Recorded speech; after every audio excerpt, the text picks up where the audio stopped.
And lo and behold, everyone is alive and well and heading back to the orcs. Mr. Lloyd takes things from those who are tired. It's very important to them, and to Lloyd. Of course he cares about money, Bugaga. And here we are, and the fridge is almost ready, but Garrosh doesn't understand how ice can form here, but Lloyd assures him that it's easy, hee. Garrosh is a little distrustful of him, but he puts all his doubts aside, because the gentleman saved him once. And where to get the ice? Chavi asked. Me too, where? Replied Lloyd. But then he explained that a contract is a contract, so no matter how hard it is, he will fulfill it. But Chavi doesn't really believe that, heh. Lloyd got the idea to use a bell and a podnog to bring water from the lake and then use ice magic to freeze it. That's the only thing that takes practice. But if you try to use the Azrakhan technique to take all the heat energy out of the water, all that's left is the cold energy, and that's when the ice forms. Open to new things and trying to find a way out of the situation with dignity, I don't understand him, Chavi reflects. Thanks to this practice, Lloyd has developed the skill of the double ring of Azrakhan and in addition, has completed the creation of a refrigerator. The orcs are happy that they no longer have to throw away meat and hunt every day. It's time to celebrate. The thoughts of a true entrepreneur. No argument there. The head of the orcs is grateful for such a deep contribution to their tribe. Lloyd says he followed the contract, but to the head of the orcs it's more than a contract, and they are truly grateful to him and the Frontera family. And so, Akuchi, the head of the Steel Sand tribe, announces an alliance between the Frontera family and the orc tribe. The Steel Sand tribe has become available, says the system. You are now a true friend to them. And so we return home from such a long journey. Of course the people were shocked to see 120 living muscles complain to the village, heh. Oh, the Baron was a bit shocked too, even though he knew of his son's journey. All the loot from the orcs can be sold, but Roofland's magic stuff, Wait, what? Lloyd exclaimed. And quickly ran to the mines to find roads. Lloyd reminded him of the details of the contract, and said that he had nothing to worry about, because now he could work even after death, hee. Am I the only one rejoicing? Smile, baby, said Lloyd. Even the King of Hell is impressed with your efforts, says the system, hee. Lloyd looks for the Baron, but he's busy with guests. Guests? Oh, over here. Two assholes want to claim ownership of the mine, but no such luck. Lloyd has a counteroffer, but for some reason they won't listen to it, which is infuriating. Garosha is angry that someone is hurting the Frontera family, so he showed his grin. And if they don't take him up on his offer, it will piss both of them off to the core, hee. Lloyd would like to get rid of the debt, but realizes he can't do that right away, so he entrusts the details of the contract to his father and asks him to keep him safe. He also reminds them that orcs consume more food than humans, so something has to be done about it, hee. Orcs are two posh workers. One of them even worked 24 hours non-stop, geez. Take him away and let him rest, shouted Lloyd. Their productivity is 10 times greater than Lloyd realized. Orcs don't charge for work, though. We need to be fed enough, says Garrosh. So we need to raise taxes, which is unlikely to please the villagers, but if you build a farm on the marshlands, the villagers can earn more, simple as that. Chavi is puzzled by the fact that the marshes were abandoned 100 years ago and how anything can be grown here, but Lloyd assures him that he has an idea, although it won't be easy. It's been 21 days and Lloyd is still trying to find a solution. Baron tells Xavier not to interfere. Even though he's his son, he hated Lloyd. But now it's different, especially seeing the changes and how hard he's trying. Chavi and Baron are impressed with how Lloyd keeps his word and doesn't give up. He wishes he could finish it and finally raise the taxes to bathe in gold. Lloyd realizes that compared to his work in Korea, this is not so difficult, but even pleasant. The system informs him that thanks to this experience, Lloyd has developed a modeling skill, which means he didn't suffer for a month, hee. Lloyd was of course angry, But the system reminded him that the skill had been acquired through Lloyd's wisdom and true desire. He remembered wanting to finish college and get a job, but those were just goals, and desires were far more substantial, something that transcended space and time. Calling Padong and Bell over, Lloyd invited them to meet their new friends. First, Padong and Bell need to pump all the water out of here, which of course they are shocked by. Lloyd needs to summon as many creatures as possible, as long as they're as big as Padong and Bell. Hoo, pow, pow, poof. Ha ha, bullseye. Hippo. That's his name. Padong. A bell. Hippo. Sorry, but you can't show me the instructions, Lloyd said. Phew, hee. It won't grow even if you feed it a seed, that's the trouble. So, can I still call on a handyman? No, the skill is available once a day. Damn, it's a waste of time, said Lloyd.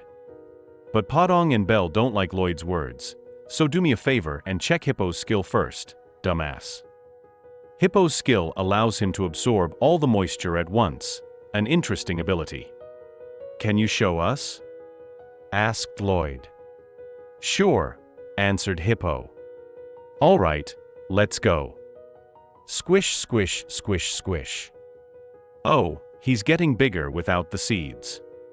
Squish, squish. Squish, squish. Oh my gosh, a giant.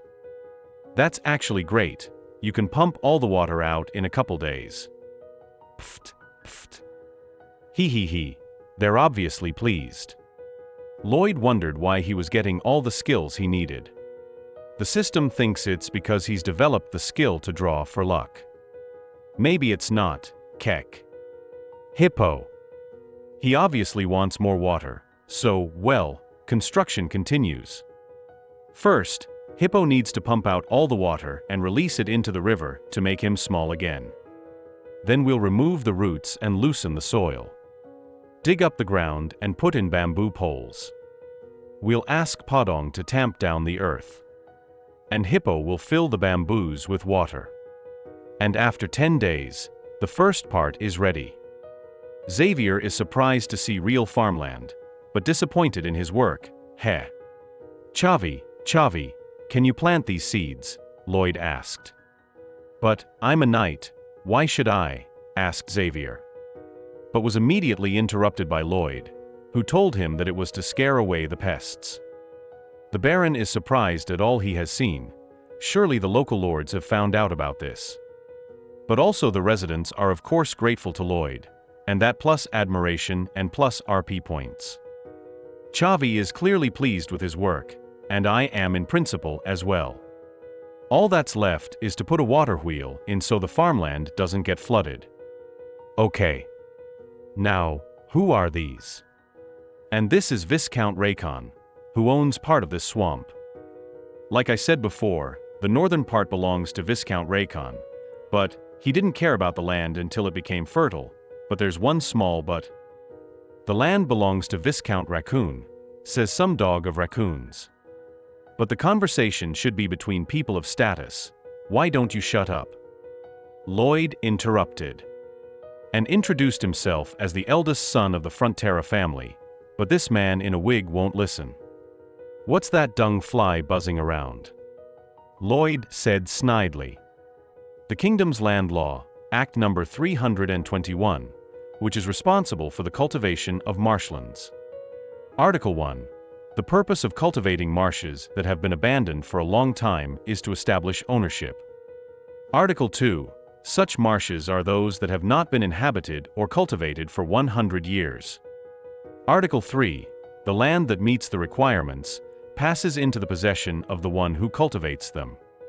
These lands have been invested in, they can be used for human habitation, they can be used for long-term agriculture, and all of these rules are reinforced by the fact that the first harvest was taken. And then it hit Xavier. He remembered Lloyd's words when he asked to plant the crops to ward off pests. How he felt. Geez. He. Viscount also witnessed the first harvest. And it pisses him off that Lloyd knows about these rules, not that he's prepared, Viscount ponders.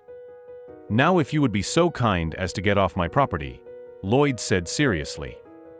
Chavi wonders how Lloyd knows this, but it's not the first time he's seen those who profit from other people's labor. Oh, and the people are grateful to the Lord for the land they've saved. Work fast, said Lloyd, he. Summer is over, fall has arrived, and with it the rains. Lloyd is not going to relax, he must be 100% sure that the land is fertile. For the contribution that Lloyd made, he was rewarded with a large amount of RP points, and respect from his close people. The Viscount was told that for the next 3 years, all residents of the Mares swamp would be exempt from paying the tax. And the thought of losing part of his swamp and his golden niche even made him sick to his stomach. A couple days later, Lloyd woke up to find his head hurting, and not just him, but Xavier too. Wait, that can't be, Lloyd thought. The inhabitants and even the cows were attacked by headaches, and the cows avoided the water. Lloyd realized that the problem lay in the water, and the Viscount was to blame, remembering his busyness and what he does for a living.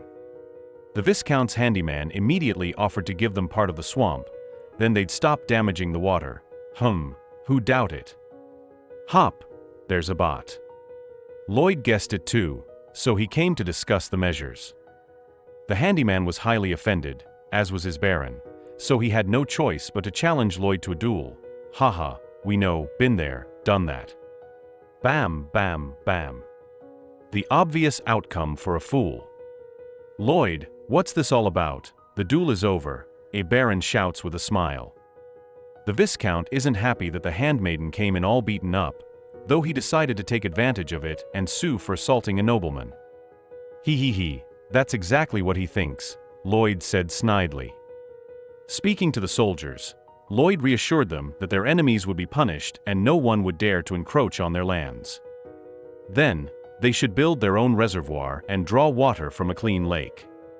That would bring 100 times the profit. A couple months later, the Viscount has lost, and Lloyd asks for an audience to offer him a favorable deal, favorable to Lloyd, he. Since his profits from dyes have plummeted and only Lloyd can save him from going broke. Bugaga. Lloyd explained that they had to do a lot of work to create a water supply, and a water valley got in the way, through which they had to build a Roman aqueduct, and while they were extracting the necessary resources, limestone was deposited at the bottom of the valley. And this one's angry and doesn't understand what his workshop has to do with it. But it's because of him that the dye is no longer the same as before, and the quality of the dye has deteriorated. The Viscount immediately lost his temper and began to threaten Lloyd with a trial, but the trial will take 2 to 3 years, he. In that time, everyone will have forgotten that Viscount's paint exists. And he just keeps threatening and threatening, Xavier does not understand why all these provocations, because Viscount has big connections in the kingdom, and it will bring big losses for Lloyd. But he only asks to wait, then Chavi will see who will really suffer losses. A month later, the Viscount is on his knees begging to save his production. All he has to do is sign a small contract, he. He doesn't understand why he has to pay so much for clean water. But the one who taught me how to pay for water was you, Lloyd said seriously. The Baron is also surprised at the amount that will come in each month, and Chavi sees the Lord as a little devil. The contract didn't stipulate terms, which means the Viscount and his next generation will pay the Baron of Frontera every month. Heh. What's wrong with your face? Asked the Baron. Oh, I'm just happy, said Lloyd. Then, the Baron said that there was a buyer for those things donated by the orcs. The buyer turned out to be Count Cremo, who needs help building some statue. The moon is beautiful tonight. The monster Count Cremo is looking at must be thinking. Xavier informed the Baron that they were sailing in a week, and to minimize costs, 10 men would go. The Baron agreed, and since Lloyd had decided so, good. And he said that thanks to Lloyd he had become braver, for if it had not been for him, he would have given up the more long ago because of fear. But Xavier immediately interrupted him and called him a most kind and good man. A leader must have strong faith and character, just like Lloyd now, said the Baron. Well yeah, it's all about the money, Chavi thought, hey. Baron asked to always keep an eye on Lloyd. Chavi replied that he would do as the Lord ordered. Xavier remembers as a child wanting to be a knight to protect the Baron. Arcos personally crafted a wooden sword for little Chavi. But Mr. Lloyd broke it and called his dream childish babble. Therefore, Lloyd would never like Xavier. Another magical lullaby to fall asleep. Xavier realizes he sees him as a different person and hates himself for thinking he's a decent person. Everyone is asleep and out of nowhere a hooded knight shows up, someone he reminds me of. It turns out to be the humiliated handyman. He wanted revenge on Lloyd, but Xavier, with a slight movement of his hand and the reaction of a cat, severed the culprit's sword from his leg. Lloyd supposed that this could happen, because that knight was probably fired after failing in the duel, but Xavier was more surprised that Lloyd had not prepared for it. "Why should I when I always have you with me?" Lloyd said. A 5-year-old boy who was left alone after the monster invasion managed to survive and become a knight. Who else should be trusted but him? Lloyd added. Xavier hates himself for this, but there is no trace of resentment in his heart. The construction will be finished tomorrow, so we can go to Count Cremo.